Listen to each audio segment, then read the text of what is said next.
Hi ಎಲ್ಲರಿಗೂ ನಮಸ್ಕಾರ. ನಾನು ನಿಮ್ಮ ಭೂಮಿಕಾ ರುಮಾಲೆ ಸುದರ್ಶನ್. ಇದೇನಪ್ಪ ರುಮಾಲೆಯನ್ನ ಸೇರಿಸ್ತಿದ್ದೀರಾ? ಸುದರ್ಶನ್ ಅವರ ಫ್ಯಾಮಿಲಿ ನೇಮ್ ಬಂದು ರುಮಾಲೆ ಅಂತ ಅಂದ್ಬಿಟ್ಟು ನಮ್ಮ ಮಾವ ಅವರು ಇನ್ಮೇಲೆ ರುಮಾಲೆಯನ್ನ ಸೇರ್ಸಮ್ಮ ಅಂತ ಅಂದ್ರು. ಅದಕ್ಕೋಸ್ಕರ ಭೂಮಿಕಾ ರುಮಾಲೆ ಸುದರ್ಶನ್ ಅಂತ ಹೇಳ್ತಾ ಇದ್ದೀನಿ. ಇವತ್ತು ಸಿಂಪಲ್ ಆಗಿ ಟೇಸ್ಟಿಯಾಗಿ ಪಾಲಕ್ ಪನ್ನೀರ್ ಕರಿ ಮಾಡೋದು ಹೇಗೆ ಅಂತ ನೋಡ್ಕೊಳ್ಳೋಣ. ತುಂಬಾನೇ ರುಚಿಯಾಗಿರುತ್ತೆ. ರೋಟಿ, ಪೂರಿ, ನಾನ್ ಇದೆಲ್ಲದ್ರ ಜೊತೆ ಒಳ್ಳೆ ಕಾಂಬಿನೇಷನ್. ಎಲ್ಲ ರೈಸ್ಗಳ ಜೊತೆನೂ ಇದನ್ನ ತಿನ್ಬೋದು. ಬನ್ನಿ ಮಾಡೋದು ಹೇಗೆ ಅಂತ ನೋಡ್ಕೊಳ್ಳೋಣ. ಮೊದಲು ಮಿಕ್ಸರ್ ಜಾರ್ ಒಳಗಡೆ 100 ಗ್ರಾಮ್ ಪನ್ನೀರ್ನ ಹಾಕೊಂಡು ಇದನ್ನ ಪೇಸ್ಟ್ ಮಾಡ್ಕೊಳ್ತೀನಿ. ಒಂದು 1/4 ಕಪ್ ಅಷ್ಟು ನೀರು ಹಾಕೊಳ್ತಾ ಇದ್ದೀನಿ. ಆದಷ್ಟು ನೈಸಾಗಿ ಪೇಸ್ಟ್ ಮಾಡ್ಕೊಳ್ಳಿ, ಅವಾಗ ಕರಿ ತುಂಬ ಚೆನ್ನಾಗಿರುತ್ತೆ. ಇದನ್ನ ಪಕ್ಕ ಎತ್ತಿಟ್ಕೊಂಡು ಒಗ್ಗರಣೆ ಹಾಕೊಳ್ಳೋಣ. ಸ್ಟವ್ ಆನ್ ಮಾಡಿಕೊಂಡು ದಪ್ಪ ತಳ ಇರೋವಂಥ ಪಾತ್ರೆ ಒಳಗಡೆ 2 ಟೇಬಲ್ ಸ್ಪೂನ್ ಎಣ್ಣೆ ಹಾಕಿದ್ದೀನಿ. ಎಣ್ಣೆ ಒಂಚೂರು ಚೆನ್ನಾಗಿ ಬಿಸಿ ಆಗ್ತಿದ್ದ ಹಾಗೆ ಅರ್ಧ ಟೀ ಸ್ಪೂನ್ ಜೀರಿಗೆ ಒಂಚೂರು ಸಿಡಿಯೋದಕ್ಕೆ ಶುರು ಆಗ್ತಿದ್ದ ಹಾಗೆ ಬೆಳ್ಳುಳ್ಳಿ ಒಂದು 5ರಿಂದ 6 ಶುಂಠಿ ಅರ್ಧ ಇಂಚು 2 ಸಣ್ಣದಾಗಿ ಕಟ್ ಮಾಡ್ಕೊಂಡಿದ್ದೀನಿ. ಶುಂಠಿ ಬೆಳ್ಳುಳ್ಳಿದು ಹಸಿ ಘಮ ಹೋಗಬೇಕು, ಅಲ್ಲಿವರೆಗೂ ಫ್ರೈ ಮಾಡ್ಕೊಳ್ಳೋಣ. 1 ನಿಮಿಷ ಆದ ನಂತರ ಹಸಿಮೆಣಸಿನ್ಕಾಯಿ 2 ಉದ್ದುದಕ್ಕೆ ಸೀಳ್ಬಿಟ್ಟು ಹಾಕೊಂಡಿದ್ದೀನಿ. ಹಸಿಮೆಣಸಿನ್ಕಾಯಿ ಜಸ್ಟ್ ಒಂದ್ಸಲ ಈ ಥರ ಮಿಕ್ಸ್ ಮಾಡ್ಕೊಳ್ತೀನಿ. 1 ಈರುಳ್ಳಿ ಸಣ್ಣದಾಗಾದರೂ ಕಟ್ ಮಾಡ್ಕೊಳ್ಳಿ ಅಥವಾ ಸ್ಲೈಸಸ್ ಥರನಾದರೂ ಕಟ್ ಮಾಡ್ಕೊಳ್ಳಿ. ಈರುಳ್ಳಿ ಸಾಫ್ಟ್ ಆಗೋವರೆಗೂ ಚೆನ್ನಾಗಿ ಫ್ರೈ ಮಾಡ್ಕೊಳ್ತೀನಿ. ಈರುಳ್ಳಿ ಒಂದು ಸ್ವಲ್ಪ ಸಾಫ್ಟ್ ಆದರೂ ಸಾಕು. ಇವಾಗ ಇದಕ್ಕೆ ಮಸಾಲೆಗಳು ಹಾಕೊಳ್ಳೋಣ.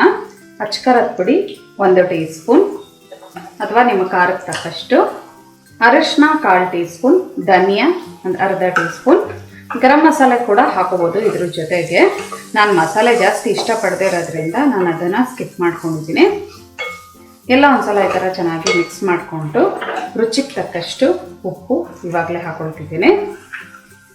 ಉಪ್ಪು ಹಾಕ್ಕೊಂಡು ಜಸ್ಟ್ ಈ ಥರ ಮಿಕ್ಸ್ ಮಾಡಿಕೊಂಡು ಮೇಯ್ನ್ ಐಟಮ್ ಪಾಲಕ್ನ ಚೆನ್ನಾಗಿ ತೊಳೆದು ಸಣ್ಣದಾಗಿ ಕಟ್ ಮಾಡ್ಕೊಂಡಿದ್ದೀನಿ. 1 ಕಟ್ಟು ಪಾಲಕ್ ಉಪಯೋಗಿಸಿದ್ದೀನಿ. ಹಿಡಿ ಲೆಕ್ಕದಲ್ಲಿ ಹೇಳಬೇಕು ಅಂದರೆ ಒಂದು 3ರಿಂದ 4 ಹಿಡಿ ದೊಡ್ಡ ಹಿಡಿ ಬರುತ್ತೆ. ಇವಾಗ ಈ ಪಾಲಕ್ನ ಚೆನ್ನಾಗಿ ಮಿಕ್ಸ್ ಮಾಡ್ಕೊಳ್ತೀನಿ. ಇದ್ರ ಜೊತೆ ಎಲ್ಲ ಹೊಂದಿಸ್ಕೊಳ್ತೀನಿ. ಒಂದು 2 ನಿಮಿಷ ಹೈ ಫ್ಲೇಮಲ್ಲೇ ಪಾಲಕ್ನ ಫ್ರೈ ಮಾಡಿಕೊಂಡೆ. ನೋಡಿ ನಾನು ಹಾಕಿದಾಗ ಎಷ್ಟಿತ್ತು, ಇವಾಗ ಎಷ್ಟಾಗಿದೆ. ಈ ಥರ ಎಲ್ಲ ಚೆನ್ನಾಗಿ ಮಿಕ್ಸ್ ಮಾಡ್ಕೊಂಡಿದ ನಂತರ ಇವಾಗ ರುಬ್ಬಿಟ್ಕೊಂಡಿರೋವಂಥ ನಾವು ಪನ್ನೀರನ್ನ ಹಾಕೊಳ್ಳೋಣ. ಈ ಮಿಕ್ಸರ್ ಜಾರ್ಗೆ ಇನ್ನೊಂದು ಸ್ವಲ್ಪ ನೀರು ಹಾಕೊಳ್ತೀನಿ. ರುಬ್ಬಿರೋ ಅಂಥ ಪನ್ನೀರ್ ಹಾಕೊಂಡಿದ ನಂತರ ಎಲ್ಲ ಚೆನ್ನಾಗಿ ಈ ಥರ ಮಿಕ್ಸ್ ಮಾಡ್ಕೊಳ್ತೀನಿ. ಕುದಿದು ಚೆನ್ನಾಗಿ ಬರೋಕ್ಕೆ ಶುರು ಆಗಲಿ. ಉಪ್ಪು ಕರೆಕ್ಟ್ ಆಗಿದೆಯಾ ಈ ಟೈಮಲ್ಲಿ ನೀವು ಟೇಸ್ಟ್ ಮಾಡಿ ನೋಡಿ. ಬೇಕಿದ್ರೆ ಉಪ್ಪು ಖಾರ ಹಾಕೋಬೋದು. ಕೊನೆಯಲ್ಲಿ ಒಗ್ಗರಣೆ ಇನ್ನೊಂಚೂರು ಹಾಕಿದಾಗಲೂ ಇನ್ನೊಂಚೂರು ಅಚ್ಕಾರದ ಪುಡಿ ಹಾಕೋದ್ರಿಂದ ಖಾರ ಒಂದು ಸ್ವಲ್ಪ ಮೀಡಿಯಮ್ ಆಗೇ ಇರಲಿ. ಚೆನ್ನಾಗಿ ಕುದಿ ಬರ್ತಾ ಇದೆ ನೋಡಿ. ಈ ಥರ ಒಂದ್ಸಲ ಕೊನೆಯಲ್ಲಿ ಎಲ್ಲ ಚೆನ್ನಾಗಿ ಮಿಕ್ಸ್ ಮಾಡಿಕೊಂಡು ಇವಾಗ ಲಿಡ್ ಕ್ಲೋಸ್ ಮಾಡ್ಕೊಳ್ತೀನಿ. ಒಂದು 5 ನಿಮಿಷ ಇದನ್ನು ಲೋ ಫ್ಲೇಮಲ್ಲಿ ಬೇಯಿಸ್ಕೊಳ್ಳೋಣ. ಪಾಲಕ್ ಎಲ್ಲ ಸಾಫ್ಟಾಗಿ ಬೇಯಬೇಕು. ಕರಿ ಕುದಿಯೋಷ್ಟರಲ್ಲಿ ಈ ಕಡೆ ಒಂದು ಚಿಕ್ಕದಾಗಿ ಒಗ್ಗರಣೆ ಮಾಡ್ಕೊಳ್ಳೋಣ. ಚಿಕ್ಕ ಬಾಣಲಿ ಒಳಗಡೆ 1 ಟೀ ಸ್ಪೂನ್ ತುಪ್ಪ ಹಾಕೊಂಡು ಒಂದು 5ರಿಂದ 6 ಬೆಳ್ಳುಳ್ಳಿನ ಉದ್ದುತ್ತ ಸ್ಲೈಸಸ್ ಥರ ಸಣ್ಣದಾಗಿ ಕಟ್ ಮಾಡ್ಕೊಂಡಿದ್ದೀನಿ.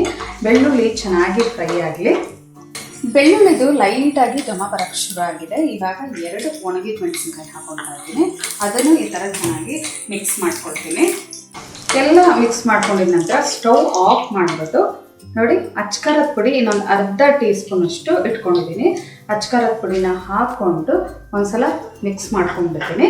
ಈ ಒಗ್ಗರಣೆನ ತೆಗೆದು ಒಂದು ಕರಿ ಒಳಗಡೆ ಹಾಕೊಂಡ್ರೆ ನಮ್ಮದು ಪಾಲಕ್ ಪನ್ನೀರ್ ಕರಿ ರೆಡಿ ಆಗುತ್ತೆ. ಮಧ್ಯ ಒಂದ್ಸಲ ಮಿಕ್ಸ್ ಮಾಡ್ಕೊಂಡಿದ್ದೆ ನೋಡಿ, ಒಳ್ಳೆ ಘಮ ಬರ್ತಾ ಇದೆ. ಹಿಂಗೆ ಪ್ರೆಸ್ ಮಾಡಿದ್ರೆ ಪಾಲಕ್ ಕೂಡ ಸಾಫ್ಟಾಗಿ ಚೆನ್ನಾಗಿ ಬೆಂದಿದೆ. ಈ ಒಂದು ಕನ್ಸಿಸ್ಟೆನ್ಸಿಯಲ್ಲಿ ಇರಬೇಕು. ತಣ್ಣಗಾಗ್ತಾ ಇನ್ನೊಂದು ಚೂರು ಗಟ್ಟಿ ಆಗುತ್ತೆ ಅಷ್ಟೇ.